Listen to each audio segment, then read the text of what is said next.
بسم اللہ الرحمن الرحیم۔ السلام علیکم ناظرین۔ ایک دفعہ سلطان عبدالعزیز جو کہ سلطنت عثمانیہ کے 32ویں سلطان تھے، آپ دربار میں بیٹھے ہوئے تھے۔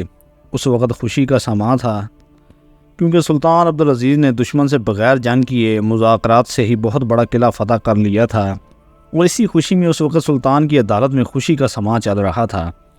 سلطان عبدالعزیز نے حکم دیا کہ جا کر اعلان کر دو کہ جو کوئی غریب ہے، کوئی فریادی ہے، وہ اپنی فریاد لے کر میرے دربار میں حاضر ہو، اس کی ہر فریاد پوری کی جائے گی۔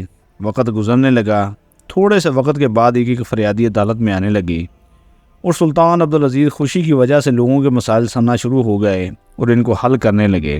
سلطان عبدالعزیز اپنے دربار میں لوگوں کے مسائل حل کر رہے تھے کہ اتنے میں ایک مداری بھی دربار میں حاضر ہوا۔ وہ اپنی ڈگڈگی بجا رہا تھا اور اس کے ساتھ ایک بہت ہی موٹا تازہ ریچھ تھا۔ سنتری نے اس کو دروازے پر روکا اور کہا کہ اس ریچھ کے ساتھ تم اندر نہیں جا سکتے، یہ ایک وحشی جانور ہے اور یہ ہمارے سلطان کو نقصان پہنچا سکتا ہے۔ سلطان عبدالعزیز نے یہ سارا منظر دیکھ رہے تھے۔ سلطان عبدالعزیز نے اپنے ایک محافظ کو بھیجا اور کہا کہ جا کے سنتری کو کہو اس مداری کو اس ریچھ کے ساتھ اندر آنے دیا جائے۔ وہ مداری اپنے ریچھ کے ساتھ سلطان عبدالعزیز کے سامنے پیش ہوا۔ سلطان نے کہا بتاؤ مداری تمہاری کیا فریاد ہے؟ اس نے کہا حضور، کبھی کسی سے کچھ چیز مفت نہیں لیتا، جب سے ہوش سنبھالا ہے اسی وقت سے یہ ریچھ میرے پاس ہے۔ میں لوگوں کو اس ریچھ کے کرتب دکھا کر اس کو خوش کرتا ہوں، اور لوگ خوش ہو کر جو چیز اپنی خوشی میں دیتے ہیں میں اس کو اپنے دل سے قبول کرتا ہوں۔ لہٰذا میں بھی آپ کو اپنے ریچھ کے کرتب دکھانا چاہتا ہوں۔ اگر آپ کو میرے ریچھ کے کرتب پسند آ جائیں تو آپ کا جو دل کرے آپ مجھے دے دینا، اگر نہ کرے تو میں واپس چلا جاؤں گا۔ سلطان عبدالعزیز کو اس مداری کی یہ بات پسند آ گئی۔ سلطان نے کہا کہ تیری بات درست ہے کہ تم اپنے ریچھ کے کرتب دکھاؤ۔ اس ریچھ نے اپنے مالک کے کہنے پر سب سے پہلے سلطان عبدالعزیز کو سلام کیا۔ اس کے بعد وہ مختلف اشارے کرنے لگا۔ تمام درباری حیران تھے، لیکن سلطان عبدالعزیز اس ریچھ کے کرتب کو دیکھ کر بہت خوش ہو رہا تھا۔ سلطان عبدالعزیز کو خوش دیکھ کر تمام لوگ حیران ہو گئے کہ حضور اس ریچھ کے کرتب کی ہمیں تو کچھ سمجھ نہیں آ رہی، یہ عجیب اشارے کر رہا ہے، لیکن آپ کے مسکرانے کی کیا وجہ ہے؟ تو سلطان عبدالعزیز نے کہا اس ریچھ نے اپنی حرکات سے مجھے 3 نصیحتیں کی ہیں، اور یہ 3 نصیحتیں میں نے اپنی زندگی میں بڑے مدارس بڑے جنگوں میں بھی نہیں حاصل کی۔ یہ سن کر سلطان کے ایک وزیر نے کہا کہ حضور آپ مناسب سمجھیں تو آپ ہمیں سب کو بھی اس ریچھ کی بتائی گئی 3 نصیحتیں ہم کو بتا دیں، تاکہ وہ 3 نصیحتیں ہمیں اپنی زندگی میں کام آ سکیں۔ یہ سن کر سلطان عبدالعزیز مسکرانے لگے اور کہا کہ میں تمہیں ان 3 نصیحتوں کے ساتھ ساتھ ایک اور نصیحت کروں گا، اور وہ نصیحت میری زندگی کی سب سے بڑی نصیحت تھی۔ سلطان عبدالعزیز نے باری ریچھ کی بتائی گئی تینوں نصیحتیں درباریوں کو سنائی، اور پھر سلطان نے کہا کہ سب سے آخری اور چوتھی نصیحت جس نے مجھے اپنی زندگی میں سب سے بڑا سبق سکھایا۔ تمام درباریوں کو سلطان عبدالعزیز کی باتوں میں تجسس ہونے لگا، اور تمام لوگ سوچنے لگے کہ آخر سلطان ہمیں چوتھی نصیحت کون سی کرنے والا ہے۔ سلطان عبدالعزیز نے کہا کہ میری چوتھی نصیحت یہ ہے کہ کبھی بھی کسی وحشی جانور پر اعتبار نہیں کرنا چاہیے، وہ جانور آپ کا کتنا ہی وفادار کیوں نہ ہو۔ یہ سن کر اس مداری نے کہا کہ حضور میں آپ کی اس بات سے اتفاق نہیں کرتا، یہ ریچھ میں نے بچپن سے پکڑا اور آج تک اس ریچھ نے مجھے ذرا بھی خراش نہیں پہنچائی، میں اسے اپنے بچوں سے زیادہ عزیز رکھتا ہوں۔ یہ سن کر سلطان عبدالعزیز نے کہا کہ وحشی جانور وقت آنے پر ہی اپنی وحشیت دکھاتا ہے، لہذا تمہاری زندگی میں وہ وقت نہیں آیا، لیکن جب برا وقت آتا ہے تو پھر بتا کر نہیں آتا۔ اتنے میں ایک وزیر نے کہا کہ حضور ہم نے اپنی زندگی میں بڑے وحشی جانور دیکھے جنہوں نے اپنے مالک کے ساتھ وفاداری کی، لہٰذا اب یہ چوتھی نصیحت ہماری سمجھ میں نہیں آ رہی۔ تو سلطان عبدالعزیز نے کہا کہ میں تمہیں ایک واقعہ سناتا ہوں، اور وہ واقعہ کوئی عام واقعہ نہیں۔ اس واقعے کو سننے کے بعد تم سب لوگوں کی زندگی میں بہت بڑا بدلاؤ آئے گا۔ تمام درباری حیران ہو گئے اور سلطان عبدالعزیز کی باتیں حیرانگی سے سننے لگیں۔ سلطان عبدالعزیز نے کہا کہ یہ واقعہ گاؤں کا ہے، اور اس واقعے نے اس گاؤں کو ہلا کر رکھ دیا تھا۔ اس وقت میری عمر تقریباً 12 سال تھی۔ میرے بابا نے مجھے اس مدرسے میں پڑھنے کے لیے بھیج دیا۔ وہ گاؤں تو اتنا ترقی یافتہ تھا، اور مدرسہ عام سا مدرسہ نہیں تھا، اس میں بڑے وزیر، عمرہ اور ذہین طالب علم تعلیم کی روشنی سے منور ہو رہے تھے۔ میرے بابا بھی چاہتے تھے کہ میں ایک اچھا بہادر جنگجو بننے سے پہلے ایک اچھا طالب علم بن سکوں، کیونکہ سلطنت کو چلانے کے لیے صرف بہادری کی ضرورت نہیں ہوتی بلکہ علم کی بھی ضرورت ہوتی ہے۔ اس گاؤں میں ایک مداری رہتا تھا، اس کے پاس ایک بندر، ایک بکری اور ایک ریچھ تھا۔ وہ مداری اپنی جوانی سے لے کر بڑھاپے تک اپنے بندر، بکری اور ریچھ کے کرتب دکھا کر لوگوں کو خوش کرتا، اور لوگ اس سے خوش ہو کر تھوڑے تھوڑے سکے اس کے کٹورے میں ڈالتے، اور اسی کام سے اس کی زندگی کا گزر بسر ہو رہا تھا۔ اس گاؤں میں میلوں کے علاوہ سب سے تفریح کا ذریعہ وہ مداری تھا۔ وہ گاؤں کے بچوں کو، حتیٰ کہ گاؤں کے بزرگ بھی اس کے تینوں جانوروں کے کرتب دیکھ کر بہت خوش ہوتے، حتیٰ کہ لوگ اس سے اتنے خوش ہوتے کہ آس پاس کے بڑے بڑے گاؤں کے چودھری اس کو اپنے گاؤں میں بلواتے، اس کے ریچھ، بکری اور بندر کے کرتب دیکھ کر لطف اندوز ہوتے اور اس کو اچھا خاصا انعام دیتے۔ اور اسی گاؤں میں ایک نوجوان حسین و جمیل لڑکی رہتی تھی، اس کا نام حسینہ تھا۔ اس کے باپ نے اس کی شادی اسی گاؤں کے ایک نوجوان پڑھے لکھے سے کر دی۔ وہ نوجوان بھی اپنی بیوی کی طرح بہت خوبصورت اور حسین و جمیل تھا۔ اس کی جوڑی پورے گاؤں میں سب سے نایاب جوڑی تھی۔ حسینہ بہت ہی خوبصورت اور حسین و جمیل تھی۔ سلطان عبدالعزیز کہنے لگے کہ اس جیسی خوبصورت حسین و جمیل لڑکی میں نے اپنی زندگی میں کبھی نہیں دیکھی تھی۔ حتیٰ کہ 12 سال کی عمر میں جب اس لڑکی کو دیکھتا تو میرے دل میں خیال آتا کہ جس کو بنانے والا اتنا خوبصورت ہے تو وہ پھر خالق کیسا ہوگا۔ اس کے حسن کے چرچے آس پاس کے گاؤں میں ہونے لگے، بلکہ اس کے حسن کے چرچے شہرت اتنی زیادہ ہوئی کہ آس پاس کے بڑے بڑے لوگوں کی بیویاں اس حسینہ سے ملنے کے لیے آتیں، اور وہ ہنسی خوشی اپنے شوہر کے ساتھ زندگی گزار رہی تھی۔ جب اس کی شادی ہوئی تو پہلے تو وہ اپنے گھر سے باہر نہیں نکلتی۔ جب اس کی شادی ہوئی تو اس کے شوہر کے گھر کے اوپر سیڑھیوں سے چھت کے اوپر جانے کا راستہ بنایا گیا تھا۔ اب اسے بھی اس مداری کے جانوروں کا کرتب دیکھنے کا بہت شوق تھا۔ جب مداری آس پاس کے گاؤں سے اپنے جانور کا کرتب دکھا کر اس گاؤں میں داخل ہوتا تو پھر اپنی ڈگڈگی بجاتا، تو اس ڈگڈگی کی آواز سن کر سارے گاؤں کے بچے اکٹھے ہو جاتے، تو ان کے شور سن کر وہ حسینہ بھی سیڑھیوں سے چھت پر چڑھ کر اس مداری کے ریچھ اور بندر کا اور بکری کا کرتب دیکھ کر بہت خوش ہوتی۔ اس کا شوہر تاجر تھا، وہ اکثر دن کو باہر رہتا تھا اور شام کو واپس آتا۔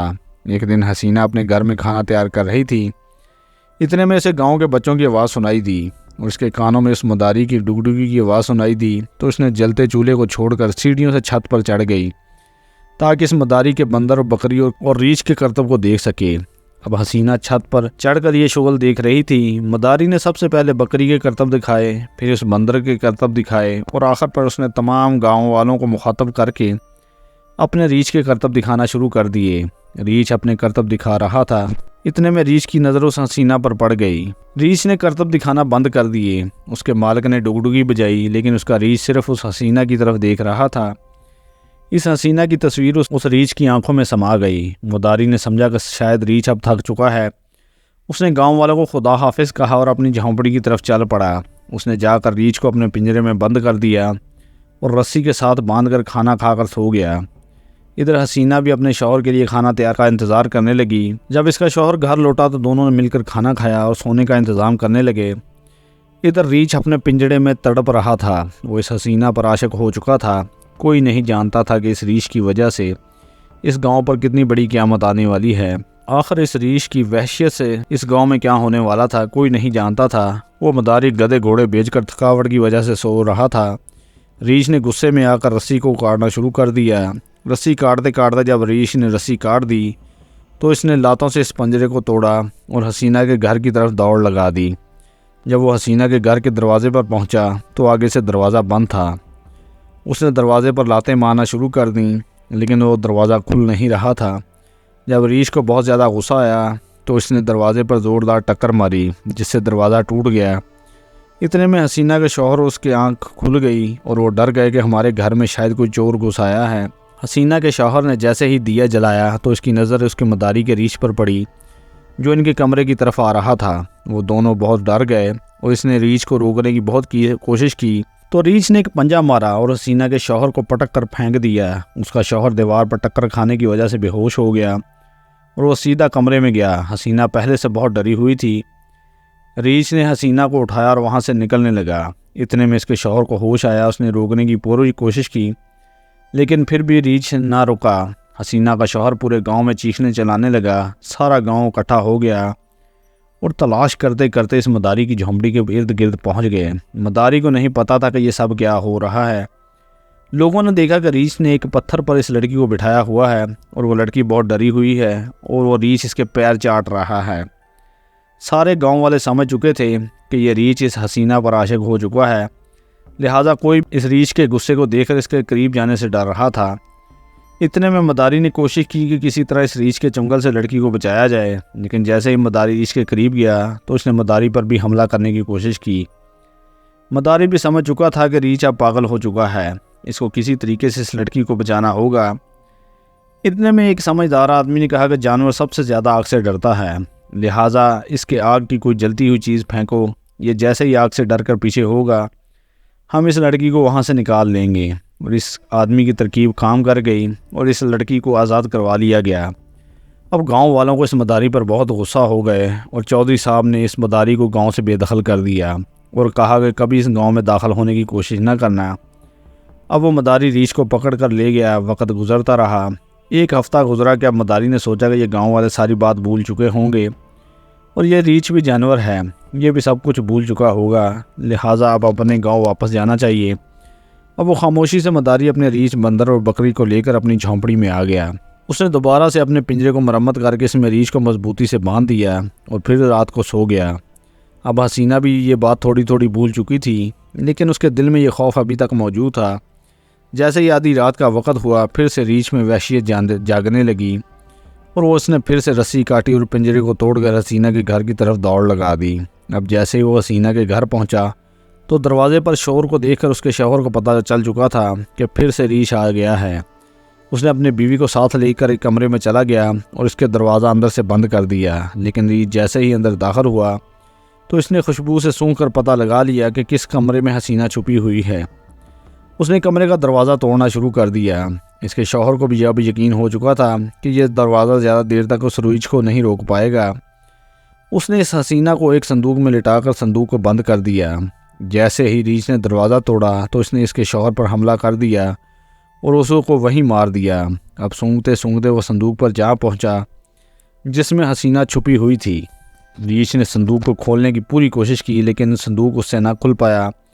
اب اس نے ٹکروں سے اس کا صندوق کو توڑنا شروع کر دیا۔ اب حسینہ اس میں موجود تھی، لیکن وہ اس دیوار پر مارتا تو کبھی اس دیوار پر۔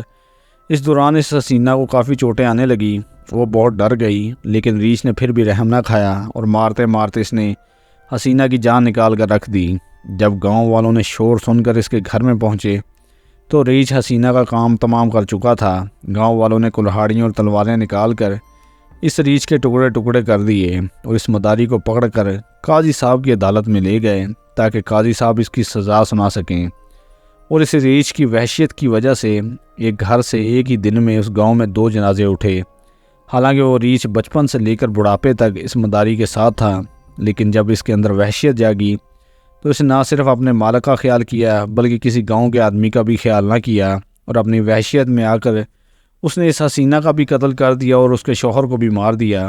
اس کے بعد گاؤں میں بہت سنسان ہو گیا اور اس گاؤں میں لوگوں نے میلے کرانا بند کر دیے، حتیٰ کہ جو لوگ چند سال پہلے بہت خوشی خوشی رہ رہے تھے اب اس گاؤں میں اداسی پھیل گئی تھی۔ اس ریچھ کا خوف اس گاؤں کی ہر لڑکی کے دل میں بیٹھ گیا تھا۔ لہٰذا میں اس لیے تمہیں کہتا ہوں کہ کبھی بھی وحشی جانور پر اعتبار نہیں کرنا چاہیے، وہ تمہارا کتنا ہی وفادار کیوں نہ ہو۔ یہ سن کر وہ سلطان عبدالعزیز کے سامنے جھک گیا اور کہا، حضور آپ کی بات بالکل درست ہے۔ حضور میری اپنی ایک اکلوتی بیٹی ہے جو کہ ابھی 10 سال کی ہے، وہ بھی بہت خوبصورت ہے۔ اس واقعے کو سننے کے بعد میرے دل میں ایک خوف بیٹھ گیا ہے کہ کہیں یہ واقعہ دوبارہ تاریخ میں نہ دہرایا جائے، لہٰذا میں ابھی اس ریچھ کو آزاد کرنا چاہتا ہوں۔ تو سلطان عبدالعزیز نے اپنے سپاہیوں کو حکم دیا کہ اس مداری سے یہ ریچھ لے کر جنگل میں آزاد کر دو تاکہ یہ دوبارہ آبادی کی طرف نہ آ سکے۔ سپاہیوں نے اس ریچھ کو پکڑا اور اس کو جا کر جنگل میں چھوڑ دیا۔ اور سلطان عبدالعزیز نے اس مداری کو 500 سونے کے سکے دیے اور کہا کہ تم جا کر اس سے کوئی اچھا سا کاروبار کرو تاکہ تمہیں کبھی بھی زندگی میں اس ریچھ کی کمی محسوس نہ ہو۔ وہ مداری سلطان عبدالعزیز سے 500 سونے کے سکے لے کر وہاں سے چلا گیا۔ اس طرح سلطان عبدالعزیز نے اپنی چوتھی نصیحت اس انداز میں کی کہ اپنے تمام درباریوں کو سنا دی، اور تمام دربار والے بھی بڑے حیران ہوئے کہ آخر ایک وحشی جانور ہمیشہ وحشی ہی رہتا ہے۔